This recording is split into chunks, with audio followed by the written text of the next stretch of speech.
اغیار نے ایک جملہ کہا، عالم اہل سنت جاہز نے اپنی کتاب میں ایک جملہ لکھا امام صادق علیہ السلام کے بارے میں، کہتا ہے کہ قد ملأ الدنیا علمہ و فقہہ۔ امام جعفر صادق علیہ السلام وہ شخصیت ہیں جنہوں نے اپنے علوم سے دنیا کو پر کر دیا، جنہوں نے بھر دیا اس دنیا کو اپنے علوم سے۔ یہ وہ شخصیت ہے امام جعفر صادق علیہ السلام۔ شیعو خوش نصیب و مکتب اہل بیت سے تم وابستہ ہو۔ آپ جانتے ہیں کہ دین اسلام میں پہلی باقاعدہ اور باضابطہ یونیورسٹی جو قائم فرمائی امام جعفر صادق علیہ السلام نے قائم۔ افسوس، صد افسوس، ہماری زندگی گزر گئی، لیکن جو حق معرفت تھا نا اہل بیت رسول کا، وہ حق ہم سے ادا نہ ہو۔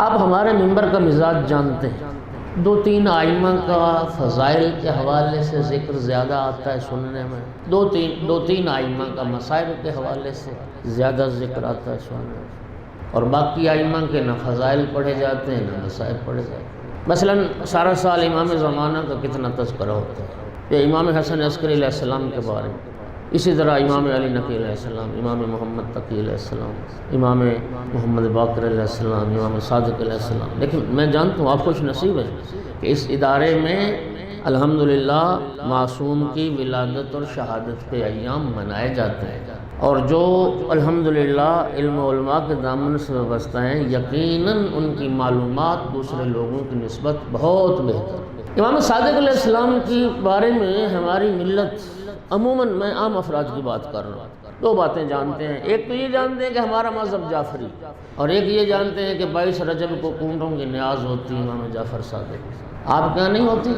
جی آپ تو ایسے گمسم بیٹھے ہیں کہ ادھر پتہ ہی نہیں۔ فرانس میں ایک تحقیقاتی ادارہ ہے، وہاں پر ایک یونیورسٹی میں دنیا کی مختلف یونیورسٹیوں کے پروفیسرز، ڈاکٹرز نے امام صادق علیہ السلام کی علمی خدمات پر ریسرچ، اسٹراسبرگ غالباً نام اس شہر کا، جس میں ایک یونیورسٹی ہے جس میں 25 پروفیسرز، ڈاکٹرز، ان میں 2 صرف مسلمان ہیں۔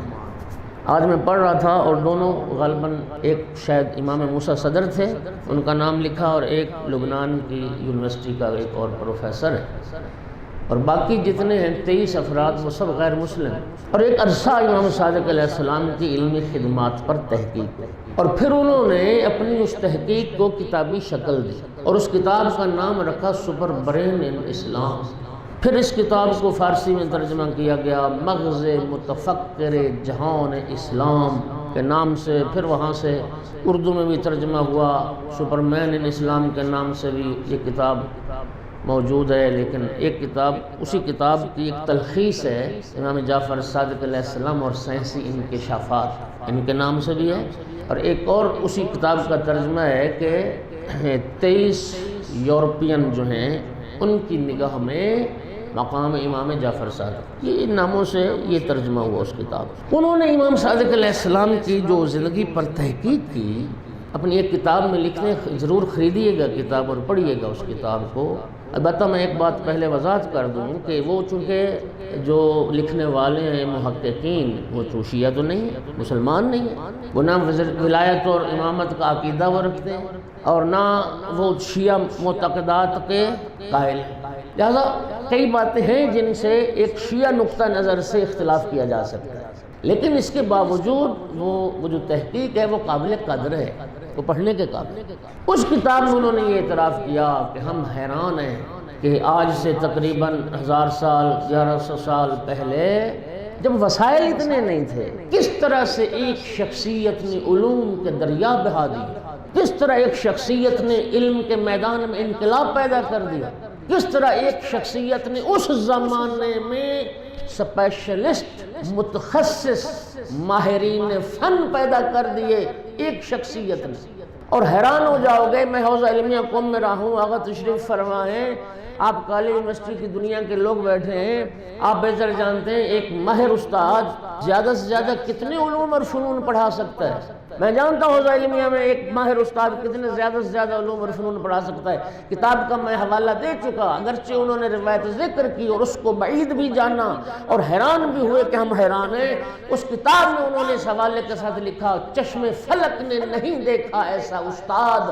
امام جعفر صادق علیہ السلام کائنات کے وہ عظیم استاد تھے جو 500 علوم پڑھایا کرتے، یہ 500 تو ان کا کہنا ہے، ورنہ خود صادق آل محمد علیہ السلام کا دعویٰ یہ تھا اپنے جد کے ممبر پہ بیٹھ کے وَلَقَدْ أُوتِينَا عِلْمَ الْأَوَّلِينَ وَالْآخِرِينَ۔ آقا فرماتے تھے اولین کا علم اور آخرین کا علم وہ ہمیں عطا کیا تھا۔ اور اس میں اب تعجب نہ کریں، اچھا یہ قرآن کا دعویٰ ہے نا کہ لا رطب ولا یابس الا فی کتاب مبین، ہے دعویٰ کہ ہر خشک و تر کا تذکرہ قرآن میں۔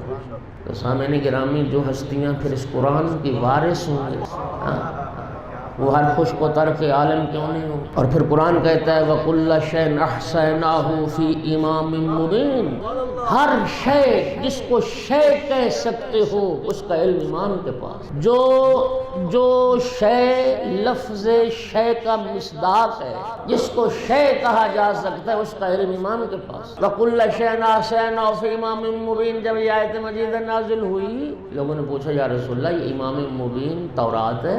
فرمایا نہیں۔ زبور ہے؟ فرمایا نہیں۔ انجیل ہے؟ فرمایا نہیں۔ قرآن ہے؟ فرمایا نہیں۔ اتنے میں امیر المومنین علیہ السلام داخل ہوئے، فرمایا وہ ہے امام مبین، وہ ہے امام مبین۔ اللہم صلی علی محمد۔ 500 علوم پڑھایا کرتے تھے، اور کہاں پر پہلی جو دانشگاہ قائم فرمائی وہ ریاض الجنہ ہے، جو حضرات مشرف میں ریاض الجنہ جی آقا کی حدیث مبارک ہے نا کہ بین قبری و ممبری ان بین قبری و ممبری روضۃ من ریاض الجنہ، میرے ممبر اور میری قبر کے درمیان کی جو جگہ ہے یہ جنت کے باغات میں سے باغ ہے۔ اور آپ نے جو حضرات مدینہ گئے ہیں آپ نے وہ ممبر بھی دیکھا جہاں سرکار کا ممبر ہوتا تھا۔ امام صادق علیہ السلام نماز فجر کے بعد اپنے جد کے ممبر پہ تشریف فرما ہوتے تھے اور علوم کی تدریس فرمایا کرتے تھے۔ ایک بات بڑی خوبصورت لکھی کہ جہاں بیٹھ کے امام علیہ السلام تدریس فرماتے تھے نا جس ممبر پہ، تو پیچھے دیوار پہ جس طرح یہ بینر لگا ہوا ہے پینو فلیکس، تو آقا کے اس پیچھے ممبر کے پیچھے امیر المومنین علیہ السلام کا ایک شعر لکھا ہوتا تھا۔ مولا علی علیہ السلام نے یہ فرمایا تھا لیس الیتیم الذی قد مات والدہ فإن الیتیم یتیم العلم والادب۔ مولا علی فرماتے تھے یتیم وہ نہیں ہوتا جس کا باپ مر جائے، فرمایا جو بے علم ہے وہ یتیم ہے، جو بے ادب ہے وہ یتیم۔ اصل یتیمی علم و ادب سے محرومی ہے، جو علم و ادب سے محروم ہے حقیقت میں وہ یتیم۔ اور امام تدریس فرمایا کرتے تھے، اور اسی سپر برین اسلام میں انہوں نے یہ بات لکھی کہ یہ کائنات کی ایسی ایک انوکھی دانشگاہ تھی کہ جس میں نہ پڑھانے والے کے پاس کوئی کتاب ہوتی تھی نہ پڑھنے والے کے پاس کوئی کتاب ہوتی۔ تو پھر ہوتا کیا تھا؟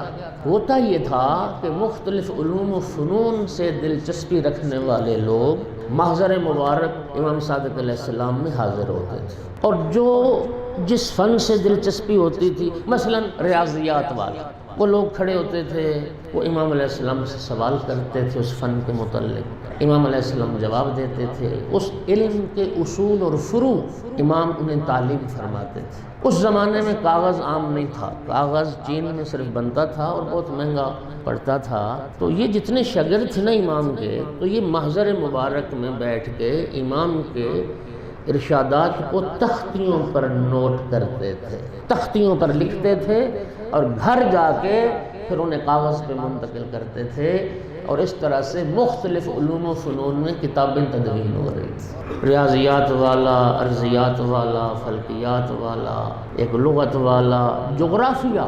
ایک بات میں آپ مومنین سے التماس کروں، خدا کے لیے ذرا کلیئر کیجیے اپنے آپ کو، اگر کوئی بندہ یہ سمجھتا ہے کہ امام صرف فقہ جانتے ہیں تو پھر وہ تو مسجد کا پیش نماز ہو گیا، امام تو نہ ہو۔ ولید اموی آیا مدینے، امام محمد باقر علیہ السلام تدریس فرما رہے تھے، یہ امام صادق علیہ السلام کے بچپنے کی بات، تو وہ اموی ستون کے ساتھ کھڑا ہو کے امام علیہ السلام کے اس درس کو سننے لگا۔ جب وہ درس ختم ہوا تو عرض کرتا ہے فرزند رسول آپ کیا پڑھا رہے تھے؟ فرمایا تھا علم جغرافیہ پڑھا رہا تھا۔